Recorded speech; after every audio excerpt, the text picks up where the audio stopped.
네, 여러분, 오늘도 멋진 하루가 시작됐죠, 그죠? 갑자기 물고기 메이노. 네, 잘 보내셨죠? 네, 오늘도 또 하루를 신나게 우리 책과 함께 시작해 보도록 하겠습니다. 자, 제가 이제 숙제를 내드렸죠? 숙제. 어디 갔나? 다 읽어보라고 했죠, 그죠? 읽어보셨죠, 그죠? 꼭 읽어봐야 돼요. 그래서 네 가지 자서전적 반응, 쉽게 말하면 답을 내놓고 얘기하는 거. 근데 이제 우리가 어쩔 수 없이 이제 이렇게 생각하셔야 돼요. 그러니까 나는 안 이럴 거야. 는 없어요. 이게 이제 대전제예요. 우리가 나이가 들었잖아요. 그쵸?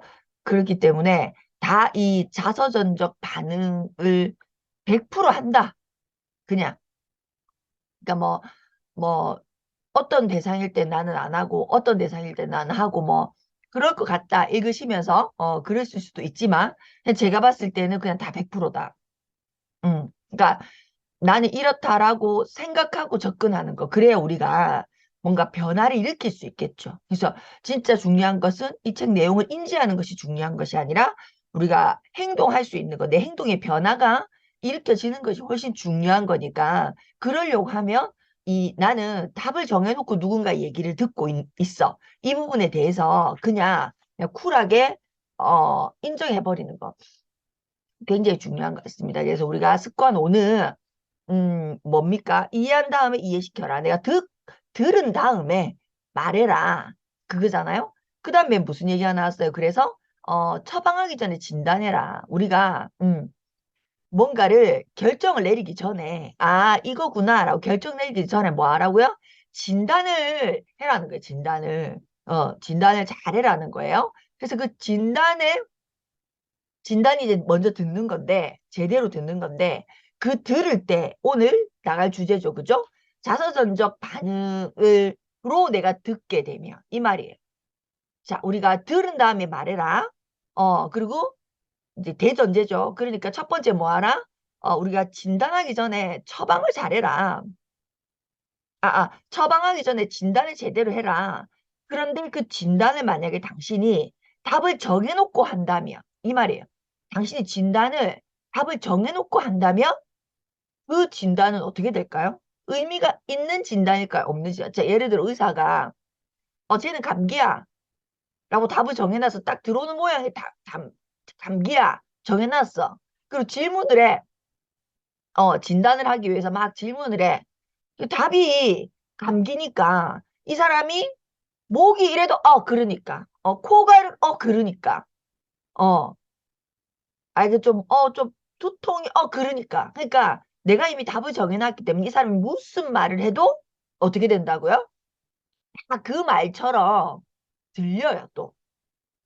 그러니까 내가 굉장히 완벽한 답을 준 것처럼 굉장히 잘한 것 같은 느낌을 받는다.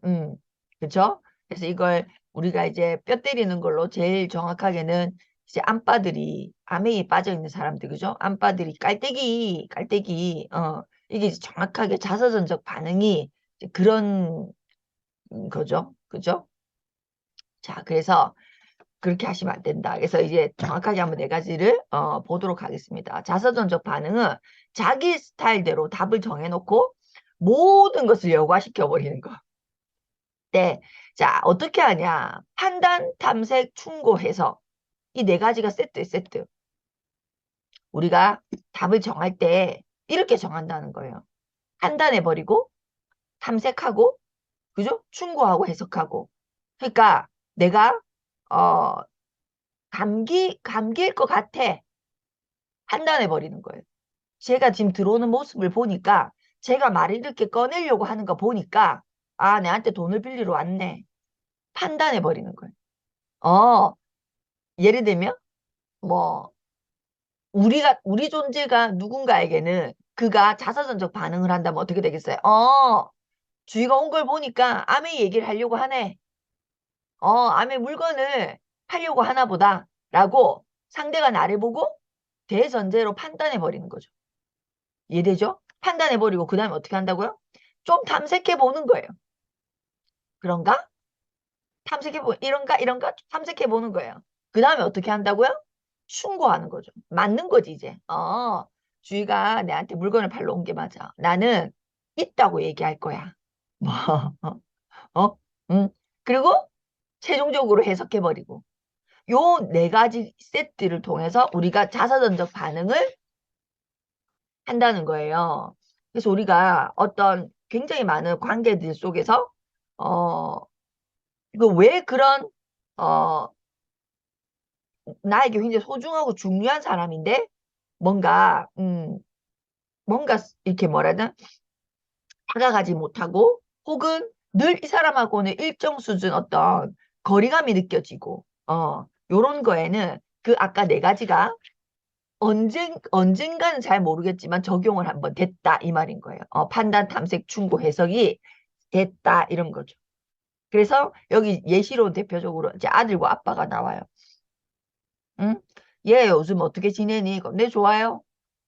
요즘 무슨 일 있는 거니? 아무 일 없어요. 학교에서 뭐 재밌니? 재미없어요. 주말 계획은 뭐니? 모르겠어요. 이거 진짜 많이 들어본 얘기 아니에요? 여러분들 가정은 안녕하십니까? 그래서 이게 문제가 뭐냐면 이런 어떤 대화가 예를 들어 아빠하고 아들 혹은 엄마하고 아들 혹은 부부 사이.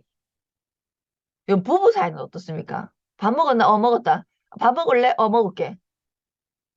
그리고 치우고 끝. 뭐 예를 들면 이게 다 예시를 들어볼 수 있잖아요. 이 결국 하숙집인 거죠. 우리 집이 온전하게 가정으로 이렇게 채워져 있는데 멤버로 그 집이 각자에게 하숙집인 거죠. 음. 이거를 제가 여러분에게 첫 번째 드리고 싶은 질문이 뭐냐면 이걸 어떻게 생각했냐는 거예요. 이거를 밑에 보시면 하숙집에 불과하다. 근데 여기 질문이 있어요. 당신은 이 문제에 대해서 곰곰이 생각해 본 적이 있는가? 곰곰이 생각이 있어요. 왜 이런지 궁금해. 어떻게 생각하냐면, 여느 가정이 다 똑같아. 나만 우리 아들과 이런 게 아니야. 맞죠, 사실은. 여느 가정이 다 이래요. 근데, 여느 가정이 다 이렇다고 해서 내 집이 이래야 되는 게 정상은 아니죠. 정상을 넘어서서 여러분이 원하는 게 아니잖아요. 그렇잖아요. 그죠? 그래서 이거를 잘 생각해 봐야 된다. 어, 왜 이런 일이 일어났냐? 음, 언제고, 어, 약점. 이 굉장히 중요한 얘기입니다. 약점. 큰 약점이든 어떤 작은 약점이든 약점이 부모님 눈에, 이렇게 자식 같은 경우에 부모님 눈에 비쳤을 때 부모가 판단하고 탐색하고 충고하고 해석해버린 거예요. 어떻게? 잔소리. 그게 잔소리인 거죠. 내 입장에서 얘기해주지 않는 건 다 잔소리거든요. 공감적 경청을 하지 않는 것은 다 잔소리 거예요. 근데 우리가 공감적 경청을 이제 배워봐서 알잖아요. 어디 그게 쉽습니까? 결코 쉽지 않거든요. 그러니까 내가 집에서 늘 보고, 어, 예를 들어서 늘 마주하고 이런 아이들 혹은 부부, 뭐 혹은 뭐 어떤 대상을, 과 무슨 대화를 할 때 내가 깊이 있게 그와 공감적 경청을 한 것이 아니라 빨리빨리 판단하고 말을 뱉어버리는 거예요. 그러니까 말을 빨리 뱉는 거예요. 쉽게 말하면. 잔소리라고 하는 것이 옳은 말이라 하죠. 잔소리가 옳은 말이라잖아. 그러니까 나는 잔소리 안 한다. 응? 부부 사이에도 잔소리 진짜 많이 하거든요. 여러분 부부 사이도. 그게 부부 사이가 하숙집인 이유가 만약에 그렇다면 잔소리를 많이 해서 그런 거예요. 옳은 말을. 그러니까 쉽게 말하면 그 옳은 말은 내 기준이잖아요. 내 기준 옳은 말이잖아요. 그러니까 나는 내 삶의 방식의 기준이 너무 명확하기 때문에 예를 들어 그런 일이 탁 일어나면 내 대답이 빨리, 피드백이 빨리 가는 거. 요걸 체크하시면 돼요. 말을 빨리 해버린 거. 제가 무슨 말했는데 내가 빨리 말하는 거. 한번 잘 생각해 보세요. 뭐라고 얘기해? 내가 빨리 말하는 거. 그 다 잔소리입니다. 내가 빨리 말해버리는 거. 이렇게 하면 쉬워요. 왜? 답이 정해져 있잖아. 그러니까 내가 빨리 대답할 수밖에, 빨리 대답을 할 수 있는 이유가 뭐예요? 그 일을 내가 새롭게 생각하고 마음으로 느껴서 고민과 궁리를 해서 얘기하는 게 아니라 아 그거는 이렇게 빨리 대답해버려. 왜? 답이 정해져 있으니까. 생각할 필요가 있다 없다? 없다. 생각을 안 하는 거예요. 야, 니 딱 게임하는 거 보니까 야, 니 그 이렇게 바로 얘기가 나가는 거. 너 그래서 좋은 대학 가겠어? 답이 정해져 있는 거예요. 어? 누가 씨 고등학생 게임한다대. 예를 들면 답이 정해져 있는 거예요. 그러니까 답이 빨리 나갈 수 있는. 그러니까 우리 자녀나 부부나 친구나 누군가가 하는 행동이 내가 볼 땐 뻔한 거예요. 저렇게 해서는 안 돼. 그러니까 답이 빨리 나가는 거예요. 어? 이해되시죠? 답이 빨리 나간 것은 그 답이 너무나 훌륭한 답일지라도 공감적 경청은 하지 않은 거예요. 이게 제일 중요하죠. 절대 공감적 경청을 한 것은 아니다. 그렇게 이제 셀프 체크 하시면 이제 되겠죠. 그래서 내가 누가 얘기하는데 그거는 라고 굉장히 부드럽게 얘기했어. 그럼 나는 공감적 경청을 한 거야 라고 착각하시는 분이 굉장히 많습니다. 그러니까 말을 부드럽게 한다는 거예요. 말을 부드럽게 하는 거하고 공감적 경청하고 아무 상관이 없습니다. 그죠? 말을 세게 하고 강하게 하고 또 말을 부드럽게 하는 거하고를 나는 그렇게 안 하잖아. 나는 윽박 지르지 않잖아. 나는 굉장히 말을 아이 컨택을 하면서 부드럽게 하잖아. 그렇지만 내 안에 답이 정해져 있잖아. 그죠? 공감적 경청한 것이 아니다. 상대에게 치유된 것이 아니다. 어. 그렇죠? 그래서 우리는 공감적 경청에 제일 중요한 건 뭐예요? 충분히 그 사람 얘기, 이 뒤에 나옵니다. 이제 얘기해 볼게요. 자, 그래서 보면 382페이지 보세요. 그렇게 내가 대부분 우리가 반응이 빨리 나가는 것은 어떤 부분이다? 그가 뭔가를 막 잘했을 때이지 않아요. 뭔가 약점, 뭔가 능숙하지 못했을 때 우리가 이 답이 바로 그러니까 잔소리죠. 바로 나간다. 자, 그러면 어떻게 된다? 상대의 감정을 내가 밟아버리게 된다. 그런데 여기 더 중요한 건 우린 이러한 반응에 너무나 익숙해져 있어서 내가 그런 걸 당한 것도 누군가의 어, 잔소리.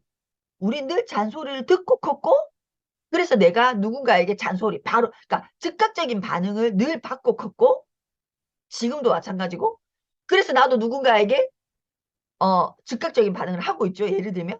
근데 그런 반응에 우리가 너무 익숙해 뭐 판단하고 탐색하고 충고하고 해석하고 익숙해져 있기 때문에 그렇게 행동하는 나를 내가 깨닫고 있지 않다? 이게 제일 핵심이지. 배포 100개. 깨닫지 못한다. 깨닫지 못한다. 그래서 여러분 제가 이 숙제 드렸잖아요. 읽어보셨어요? 읽어보신 분 계시겠죠? 물론 대부분 안 읽을 확률이 높지만 읽어보시면 제가 어떤 느낌이 들 때까지 읽어야 된댔죠? 아, 내가 진짜 이렇게 했구나. 그게 나는 예를 들어 읽으면서도 나는 이렇게 안 했는데 이건 내 얘기는 아닌 것 같다. 라고 만약에 느낌이 오셨다면 아주 심각한 거예요. 그런 누군가가 여러분이 계시다면 그거는 이 깨닫지 못한 이 심각한 수준의 깨닫지 못하다. 제가 말했죠. 100%다 우린 이렇게 하고 있습니다. 대전제라. 나도 똑같고 우리 100%다 이렇게 하고 있어요. 그러니까 이게 다 엮여 있는 건데 예를 들어 우리가 그러니까 저는 100%예요. 왜냐하면 제가 암에서만 17년을 했잖아요. 그래서 답정여 답이 정해져 있는 여자가 100% 되어 있겠죠. 그 뭐 부인할 수 있겠어요? 좀 부인할 수 없다 생각해요. 그러니까 제가 예를 들어 이 일도 하면서 아메이도 하면서 저 일도 하면서 아메이도 하면서 막 이랬으면 조금 다를 수도 있겠죠. 근데 제가 굉장히 힘든 것 중에 하나가 뭐냐면 말을 안 하고 듣는 게 굉장히 어려워. 나는 아무 말도 안 하고 있는데 정말 순수하게 그의 입장에서 뭔가 얘기를 듣는 게 굉장히 어렵다고 제가. 그러니까 한 10% 얘기 들으면요. 저는 이미 이렇게 판단이 서요. 그걸 내가 느껴요. 그 느낌 아시겠어요? 내가 이거구나. 내가 말을 지금 듣고는 있지만 말을 끊지는 못해서 듣고는 있지만 이거구나라는 게 저한테 있어요. 생겨요. 다만 내가 말로 안 할 뿐이에요. 왜? 경청해야 되니까. 말을 안 할 뿐이지 난 이미 그러니까 그 답을 딱 정해놓고 내가 계속 들으니까 어때요? 계속 그 답에 더 가까워지는 거죠. 왜? 아까 말했죠. 감기네라고 감기네 독감이네라고 제가 이번에 최근에 저희 딸을 데리고 이비인후과에 갔어요. 목이 아프다고 해서. 근데 그 의사가 우리 딸이 딱 들어가는데 교복을 입고 들어갔거든요. 이렇게 학교에서 바로 데리고 제가 병원을 데리고 갔기 때문에. 왜냐면 얘가 성대가 약한 애인데 노래하는 걸 굉장히 좋아해요. 근데 목이 아프다니까 제가 빨리 병원을 데리고 가야 되겠는 거예요. 아니면 그냥 아세로라시로 해도 되는데. 그래서 제가 병원 딱 데리고 내가 교복을 입은 상태로 딱 들어갔거든요. 그러니까 이 의사가 뭐라고 얘기해? 간호사 독감 뭐 테스트 준비해 이렇게 얘기하더라고요. 간호사한테. 제가 황당해요, 안 황당해요? 입을 한번 들여다본 것도 아니고 앉아서 뭘 질문한 것도 아닌데 애가 교복 입고 딱 들어가니까 이 의사가 독감 테스트 준비해라 간호사한테.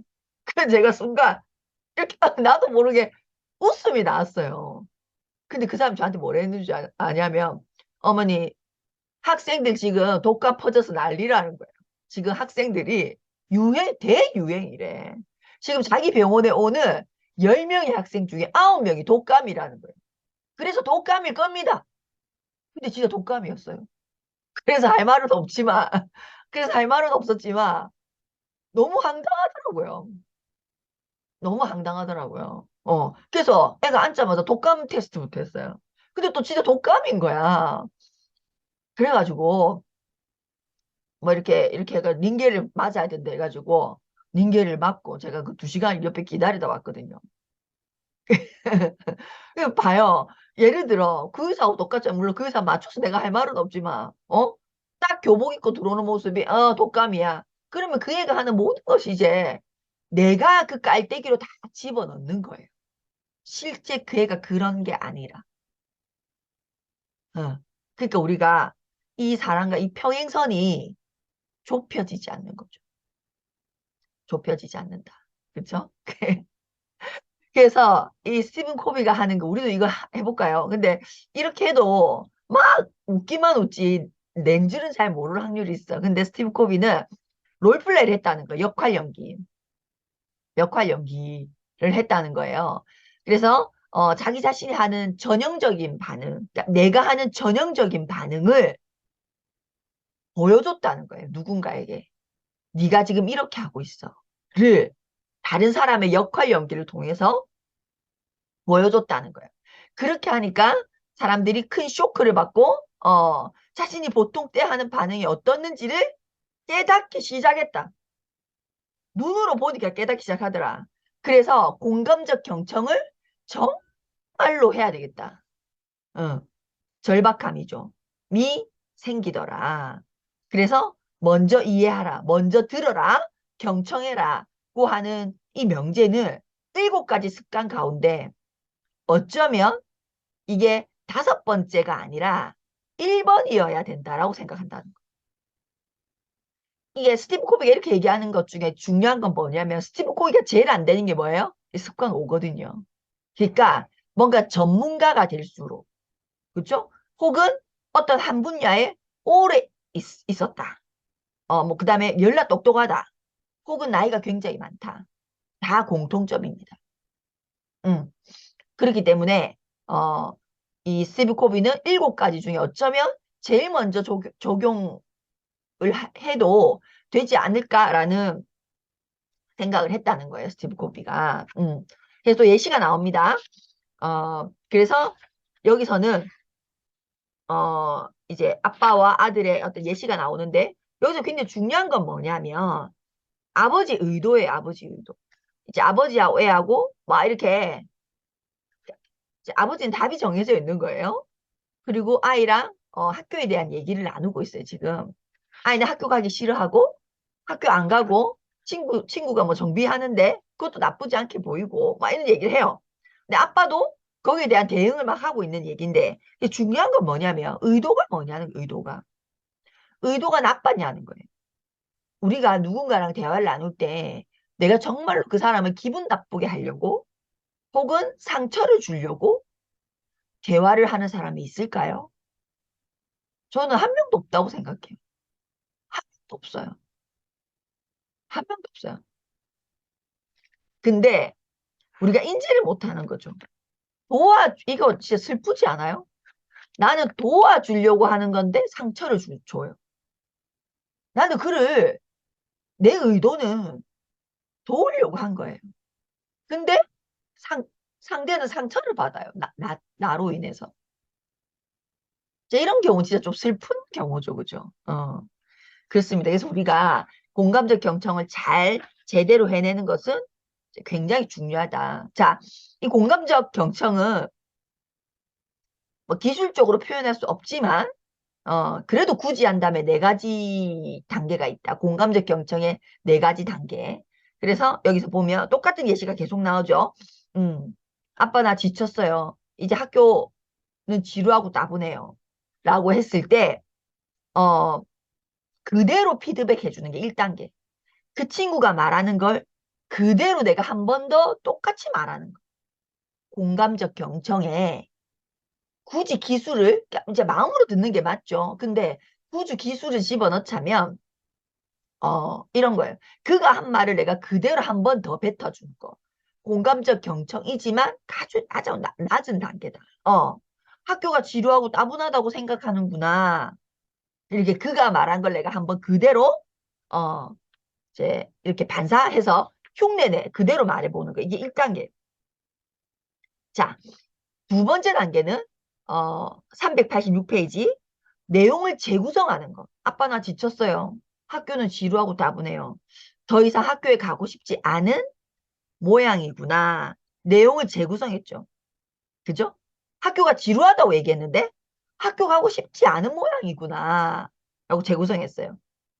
자, 세 번째 단계. 감정을 집어넣어 주는 거예요. 그 상대가 이런 말을 했을 때는 이런 감정이겠지. 그래서 그의 감정을 집어넣어 주는 거. 아빠 나 지쳤어요. 학교는 지루하고 따분해요. 너는 정말 좀 좌절감을 느끼고 있구나. 좌절감을 느끼고 있구나. 지금 그 아이가 느끼는 감정. 학교 가기 싫다. 학교 지루하다. 그러니까 학교에서 뭔가 성취감을 느끼겠어. 얘가 지금 막 잘 되고 잘 되고 잘 되고 있는데 얘가 지금 학교 가기 싫은 게 아니잖아. 지루한 게 아니잖아. 그러면 아빠는 학교가 너무 재밌어야 하겠죠. 근데 아빠가 아니 이제 애가 근데 지친다. 학교가 지루하고 따분하다. 그럼 이 애가 학교에서 뭐 하고 있다는 얘기예요? 뭔가 루저. 그러니까 좌절감이 뭔가 뜻대로 잘 안 돼. 좌절감을 느끼고 있다는 얘기죠. 그래서 너 진짜 좌절감을 느끼고 있구나라고 얘기한 거예요. 자, 네 번째 단계는 이 모든 걸 다 집어넣는 거. 어, 그 애가 하는 말도 집어넣고, 그죠? 그 애가 하는 말을 재구성하고, 그의 감정을 집어넣고, 팩트도 집어넣고, 다 집어넣는 거. 이 네 번째예요. 어, 아빠 나 지쳤어요. 학교는 지루하고 따분해요. 너 정말로 학교에 대해서 좌절감을 느끼고 있구나. 이 좀 웃긴 얘기긴 한데, 그죠? 예시가 쏙 마음에 들어오진 않죠. 제가 생각해도 그렇긴 한데, 그래도 어쨌든 이렇게 네 단계. 근데 저는 이제 예를 들어 우리가 공감적 경청을 누군가랑 하는 것과 공감적 경청을 못하는 것에 가장 중요한 것은 뭐냐면 의사소통이 제대로 안 된다는 건데 이거예요. 387페이지 보면 내가 공감적 경청을 해내지 못하면 그 상대가 그 문제에 직면하도록 도와주지 못해요. 무슨 말이냐면 우리가 어떤 좀 되게 비꼬인 사람이라 한번 여러분 그러니까 사상이 좀 우리가 어떤 대화를 나눠봤는데 저 사람은 사상이 좀 틀어져 있어요. 이런 사람이랑 대화해 본 적 있어요? 있잖아요. 그걸 한번 떠올려 봐요. 그러니까 저는 말로서 이기고 싶은 거예요. 저 사람이 하는 말은 맞아요. 이런 경우 있잖아요. 상대가 나에게 지금 하는 말이 다 맞는 말이에요. 근데 내가 그 맞는 말이 내가 공감받지 못하고 네 말이 맞다고 알겠다고. 근데 너무 옳은 말만 나에게 제시했을 때 내가 그냥 저 사람 말이 맞는지 알면서도 따르고 싶지 않을 때 있었어요? 여러분? 저 사람 하는 말이 다 맞다고.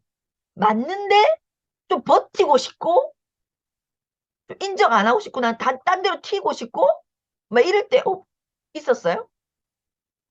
이게 이거예요. 공감적 경청 못했어요. 그러니까 그 상대가 공감적 경청을 하면 그가 그의 문제를 직면하게, 정확하게 직면하게 만들어준다. 저는 이게 굉장히 중요하다고 생각합니다. 내가 그 사람은 인간관계를 더 굉장히 깊게 할 수 있고, 뭐 이렇게 위해서 공감적 경청을 해야 된다? 그 이유보다 상대가, 내가 공감적 경청을 해주면 상대는 자기 스스로 문제를 해결한다는 거예요. 이 얘기는. 네. 그러니까 자기 스스로 문제를 해결하지 못하는 사람은 없습니다. 다만 공감적 경청을 어떻게 표현? 공감적 경청을 이라는 경험을 못한 거일 뿐이죠. 자, 그래서 뒤에 보시면 389페이지 중요합니다. 자, 아빠와 아들은 서로 자, 이 공감적 경청을 이뤄냈다는 것은 뭐냐면 서로 반대편에 앉아서 문제점을 바라보는 대신 자, A 문제가 여기에 있고 문제가 저 내 앞에 있고 아빠는 이 문제 저쪽 건너편 나는 이 문제 이쪽 예를 들어서 이렇게 이게 문제면 여기 있고 여기 있고 문제를 바라보는 양쪽에서 이 문제를 바라보는 시선이 아니라 어떻게 된다고요? 공감적 경청을 하면 문제를 앞에 놔두고 이 화면이라 보세요. 문제를 앞에 두고 아빠와 내가 나란히 서 있는 거죠. 이게 공감적 경청이에요. 문제를 함께 생각하게 되는 거. 문제를 함께 바라보고 생각하게 되는 게 된다. 그래서 여러분 저 보세요. 우리가 정말로 힘든 일 때문에 힘들까요?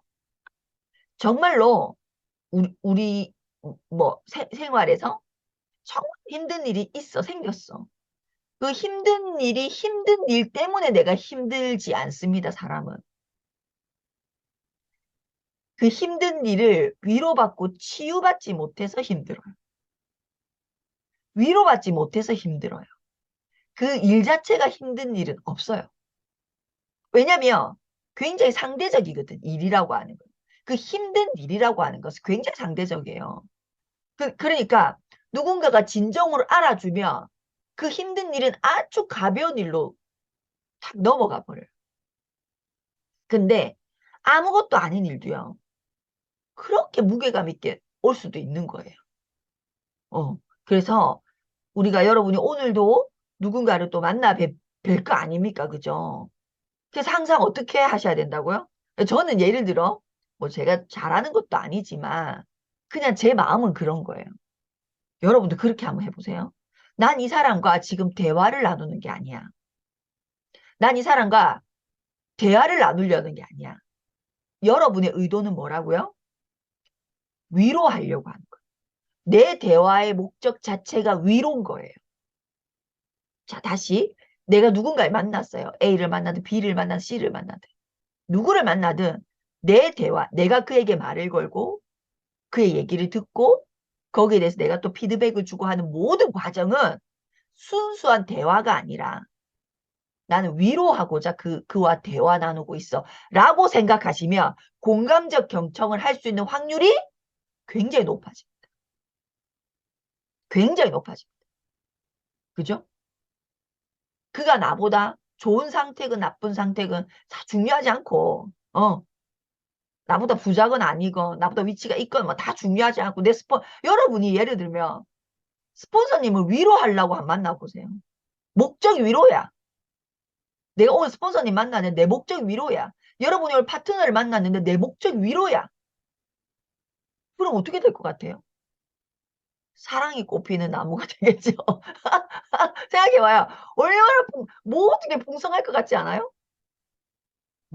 저도 잘 되는 건 아니지만 그런 생각을 하는 거죠. 그러면 여러분이 만나는 모든 사람과 문제를 같이 같은 측면에서 바라보는 쉽게 얘기한 진짜 동료가 된다 해야 되나?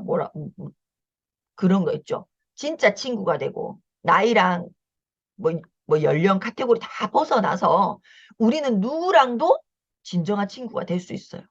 공감적 경청을 할 수 있으면. 그렇죠? 자, 그렇습니다. 그래서 390페이지 보면 중간에 자, 제일 중요한 건 이거예요. 문제를 풀 수 있는 열쇠는 진정으로 개인의 행복을 추구하고 공감하며 경청해서 여기서부터 줄 치세요. 당사자가 시간을 들여 스스로 문제를 찾아내어 자신의 페이스를 찾고 문제 해답을 얻게 하는 것이다. 무조건 해결할 수 있다. 근데 솔루션은 내가 갖고 있는 것이 아니라 그 자신이 갖고 있다는 거예요. 그래서 우리가 해탐충고를 했죠. 판단하고 해석하고 충고하고 필요 없다. 답은 내가 있는 게 아니거든요. 내가 그에게 충고를 한다고 해서 그게 내가 답을 갖고 있는 건 아니잖아요. 답은 누가 갖고 있다? 그 스스로 갖고 있다. 그래서 내가 공감적 경청을 해주면 그가 스스로 문제를 찾아내고 문제도 스스로 찾아내고 자신의 페이스 문제 해답도 스스로 찾아낸다는 거예요. 그래서 진실로 경청해주면 이들이 얼마나 마음을 빨리 먹고 그죠? 마음을 빨리 나에게 열고 스스로 문제를 해결하고 하는지를 알 수 있게 된다. 여기서 별표 100개 사람들은 마음을 열고 싶어 한다는 거예요. 사람들이 안 열고 싶어 한다고 느낄 때 있어요? 이게 본능이에요. 이해되십니까? 어떤 사람은 나한테 이렇게 하고 어떤 사람 이거 모든 사람은 다 마음을 열고 싶어 합니다. 왜? 인간은 공동체 혼자 살 수 없기 때문에 본능 안에 마음을 열고 싶어 하는 너랑 대화를 제대로 나누고 싶어 하는 너랑 여러분과 친해지고 싶어 하는 이 얘기예요. 여러분이 만난 모든 사람은 여러분과 친해지고 싶어요. 근데 상대도 어떻게 해야 될지를 잘 모르는 거예요. 근데 우리는 배웠으니까 내가 먼저 다가가서 어떻게 한다고요? 무슨 말을 해도 나 오늘 얘를 위로하러 왔어. 치유하러 왔어. 라고 생각하면서 사람을 대해보라. 여러분 추임새가 어떻게 나갈 것 같아요? 응? 여러분 제스처는 어떨 것 같아요? 내가 정말 이 사람을 위로한다고 생각해요. 그냥 근데 그렇구나 그렇구나 이렇게 될 것 같아요. 아니면 막 이래 삭고 있잖아요. 막 등을 쓰다듬어 주삭고 오만 말 어떻게 할 것 같아요, 여러분이? 액션이 어떨 것 같아요? 리액션이. 그러니까 여러분 굉장히 훌륭한 사회자들 있잖아요. 신동엽, 강호동 뭐 이런 사람들 리하는 리액션을 한번 보세요. 우리가 뭐 볼 일이 있으면 몸 동작이 굉장히 큽니다. 말이 알겠다. 무슨 말인지 이렇게 안 해요. 이렇게 하잖아. 그다 공감적 경청입니다. 그래서 그 상대가 이것까지는 얘기 안 하려고 했는데 그것까지 얘기 다 털리잖아. 공감적 경청이라서 그래요. 여러분도 그렇잖아요. 나 이것까지 얘기할 생각이 전혀 없었는데 어떤 날은 누구 앞에서는 그것까지 얘기를 다 하는 그런 일 있죠. 그 상대가 여러분에게 공감적 경청을 한 거죠. 여러분도 그렇게 하시면 돼요.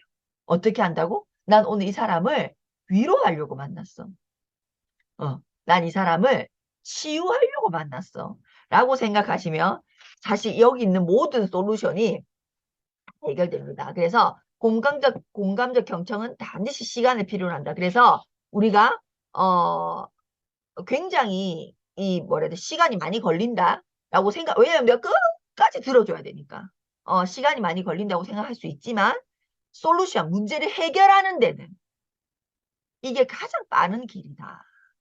라는 얘기인 거예요. 그래서 393페이지, 첫째 줄, 사람들은 이해받기 원한다.